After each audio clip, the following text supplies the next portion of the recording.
പിതാവിനും പുത്രനും പരിശുദ്ധ റൂഹായിക്കും സ്തുതി, ആദ്യം മുതൽ എന്നേക്കും തന്നെ ആമേൻ.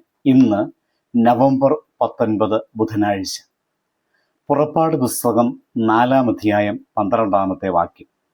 ഞാൻ നിന്റെ വായോടുകൂടെ ഇരുന്ന് നീ സംസാരിക്കേണ്ടത് നിനക്ക് ഉപദേശിച്ചു തരും എന്ന് അരുളി ചെയ്തു. വായിച്ചതായ വചനം ഒരു സാധാരണ വചനമല്ല. അത് ഭയത്തിൽ വിറങ്ങലിച്ചിരുന്ന ഒരു മനുഷ്യനെ ദൈവം ഉയർത്തി ദൗത്യത്തിൽ നിർത്തിയ പരിവർത്തന നിമിഷമാണ്. മോശ പറഞ്ഞു, എനിക്കാവില്ല. ദൈവം പറഞ്ഞു, നീ പോക, ഞാൻ നിന്റെ വായോടുകൂടെ ഇരിക്കുന്നു. കാരണം നിന്നെ കൊണ്ടുപോകുന്നത് ഞാനാകുന്നു, നിനക്കൊപ്പം സംസാരിക്കുന്നത് ഞാനാകുന്നു. മോശയുടെ ദൗർബല്യം ദൈവത്തിൻ്റെ ശക്തിക്ക് വാതിലായി തീരുകയാണ്. ഇത് നമ്മെ പഠിപ്പിക്കുന്നു, ദൈവം വിളിക്കുന്നവനെ ദൈവം ഒരുക്കുന്നു. വേദഭാഗത്തിൽ കാണുന്നു, ദൈവം വിളിക്കുന്നവന് കഴിവ് നൽകുന്നു. മോശയെ ദൈവം വിളിച്ചപ്പോൾ മോശ തൻ്റെ ദൗർബല്യം ചൂണ്ടിക്കാണിക്കുന്നു, എനിക്ക് സംസാരിക്കാൻ അറിയില്ല. അപ്പോൾ ദൈവം മറുപടി പറയുന്നു, ഞാൻ നിന്റെ നാവോടുകൂടെ ഇരിക്കും. ദൈവത്തിന് മനുഷ്യന്റെ കഴിവല്ല വേണ്ടത്, മനുഷ്യന്റെ തയ്യാറെടുപ്പാണ് വേണ്ടത് എന്ന് ഇവിടെ നമ്മെ ഓർമ്മിപ്പിക്കുകയാണ്. മോശയുടെ അധരം ദൈവത്തിൻ്റെ ഉപകരണമായി മാറി. അതുപോലെ ദൈവം നമ്മുടെ അധരം, നമ്മുടെ കൈകൾ, ഹൃദയം, നമ്മുടെ കഴിവുകൾ all can be sanctified for his mission. ഇവിടെ ഒരു ബോധ്യം നമുക്കുണ്ടാകണം. God does not call the qualified, he qualifies the called.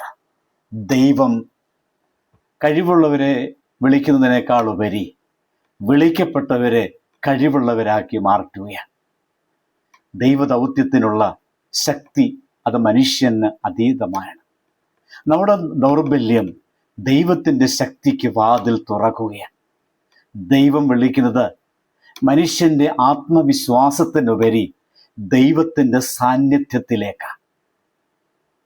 ദൈവത്തിന് നമ്മുടെ കഴിവിനേക്കാൾ ഉപരി നമ്മുടെ സമർപ്പണമാണ് വേണ്ടിയത്. വചനം വീണ്ടും നമ്മോട് പറയുന്നു, നമ്മുടെ അധരത്തിൽ ദൗത്യത്തിൻ്റെ വഴികൾ തുറക്കപ്പെടുന്നു. I will be with your mouth. ഈ ദൈവം അയാം, നിത്യനും സർവശക്തനും നയിക്കുന്നവനുമായ ദൈവമാണ്. നാം അവിടെ കാണുകയാണ്, മോശ സംസാരിച്ചില്ല, ദൈവം മോശയിലൂടെ സംസാരിച്ചു.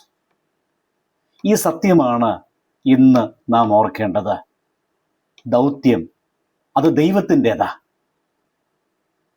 ഞാനാകുന്നു എന്നരുളി ചെയ്തവനായ ആ ദൈവത്തിൻ്റെ ദൗത്യം സഭ നിവർത്തിക്കുകയാണ്. നമ്മോടുകൂടെ ദൈവമായി ഉണ്ടാകുമ്പോൾ ദൈവം നമ്മെ ശക്തീകരിക്കും. ദൈവം നമ്മിൽ നിന്ന് പ്രതീക്ഷിക്കുന്നത് സമർപ്പണത്തിൻ്റെ അനുഭവമാണ്. ദൈവത്തിൻ്റെ വാക്ക് മോശയോട് അരുളി ചെയ്യുകയാണ്, നീ പോകുക, ബാക്കിയുള്ളതൊക്കെ ഞാൻ ചെയ്തു കൊള്ളാം.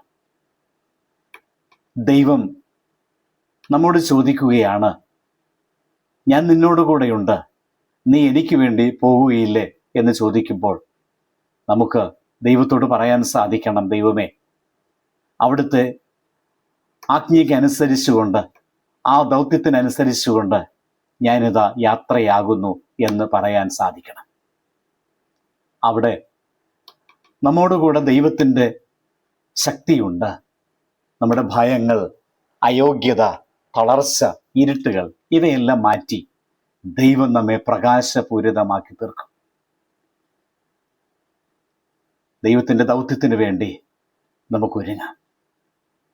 ദൈവം ചോദിക്കുമ്പോൾ, നീ തയ്യാറാണോ എന്ന് ചോദിക്കുമ്പോൾ നമ്മുടെ അധരം, നമ്മുടെ ഹൃദയം, നമ്മുടെ കഴിവുകളെല്ലാം ദൈവത്തിന് സമർപ്പിക്കുവാൻ തീരുമാനിക്കാം. നമുക്കിങ്ങനെ പറയാം, let my mouth be your instrument O Lord. എൻ്റെ അധരം എന്നെ തന്നെ നിന്റെ ദൗത്യത്തിനായി അവിടുന്ന് ഒരുക്കണമേ. നമുക്ക് പ്രാർത്ഥിക്കാം.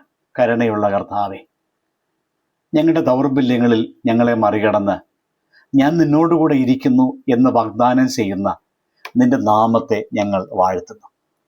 മോശയുടെ അധരം നീ തൊട്ടതുപോലെ ഞങ്ങളുടെ അധരവും മനസ്സും ഹൃദയവും നിന്റെ ദൗത്യത്തിനായി അവിടുന്ന് ശുദ്ധീകരിക്കണമേ. ഞങ്ങൾ സംസാരിക്കേണ്ടത് എന്തെന്ന് ഞങ്ങളെ പഠിപ്പിക്കണമേ. ഞങ്ങളിലൂടെ നിന്റെ ശബ്ദം കേൾപ്പിക്കുവാൻ ഇടയായി തീരണമേ. നിനക്കായി നിൽക്കുവാൻ, നിന്റെ സാന്നിധ്യത്തിൽ നടക്കുവാൻ ഞങ്ങളെ അനുഗ്രഹിക്കണമേ. ആമേൻ. ദൈവം അനുഗ്രഹിക്കട്ടെ.